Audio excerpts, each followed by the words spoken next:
Hi guys, நான் வந்துட்டேன். யூஸ்வலாக நான் 5:30க்குலாம் எழுந்துருவேன். அன்றைக்கி என்ன சமைக்கலான்னு பார்த்துட்டு இருக்கும்போது வீட்டில் முட்டை நிறைய இருந்துச்சா, சரி ஓகே முட்டை கிரேவி செஞ்சிடலான்னு சொல்லிட்டு என்னோட சமையல் குருவே வந்து இந்தியன் ரெசிபி தமிழில் வர அபி அக்கா தான்.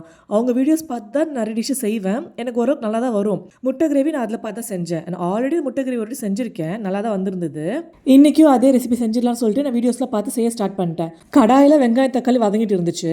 மிக்சியில் வெங்காயம் இஞ்சி பூண்டு பச்சை மிளகாய் கொத்தமல்லி போட்டு அரைச்சி அதையும் இதில் போட்டுட்டு மிளகாத்தூள் மல்லித்தூள் கரம் மசாலா உப்பு இதெல்லாம் போட்டு நான் கிரேவி டேஸ்ட் பண்ணி பார்க்குறேன். அது கசக்குது. நீ எப்படா கசக்குற? கசப்பு ஏற்றுற மாதிரி நான் எந்த ஒரு பொருளும் போடவே இல்லை. நானும் ரொம்ப நாள் யோசிச்சு பார்த்தேன், எதுவுமே தெரியவே இல்லை. போயிட்டு எங்கள் அம்மாவை எழுப்பி வந்து மிக்ஸில் ஏதாவது நேற்று வேப்பில் ஏதாவது அரைச்சி வச்சிருந்தியாம்மா, நான் அது தெரியாமல் அதில் அரைச்சி ஊற்றிட்டேன்னா அதெல்லாம் கசக்குதான்னு சொல்லி கேட்டுட்டு இருக்கேன். எங்கள் அம்மா டேஸ்ட் பண்ணி பார்த்துட்டு ஆமாம் ஏன் கசக்குதுன்னு சொல்லி கேட்டுட்டு இருக்காங்க. அப்புறம் சரி வெல்லம் அதெல்லாம் போட்டு எதெல்லாம் விட்டு மேட்ச் பண்ணிடலான்னு பார்த்தா எதுவுமே பண்ண முடியல. அப்புறம் எங்கள் அம்மா ரொம்ப நேரம் ஆராய்ச்சிக்கு அப்புறம் கொத்தமல்லி இலை மாதிரி ஒரு இலை அதில் வந்து மிக்ஸ் பண்ணியிருப்பாங்க. ஆனால் அது கொத்தமல்லி இலை கிடையாது, நீ ஒருவேளை அதை போட்டு அரைச்சிருப்பா, அதனால தான் அந்த கசக்குதுன்னு சொல்லிட்டு சொன்னாங்க.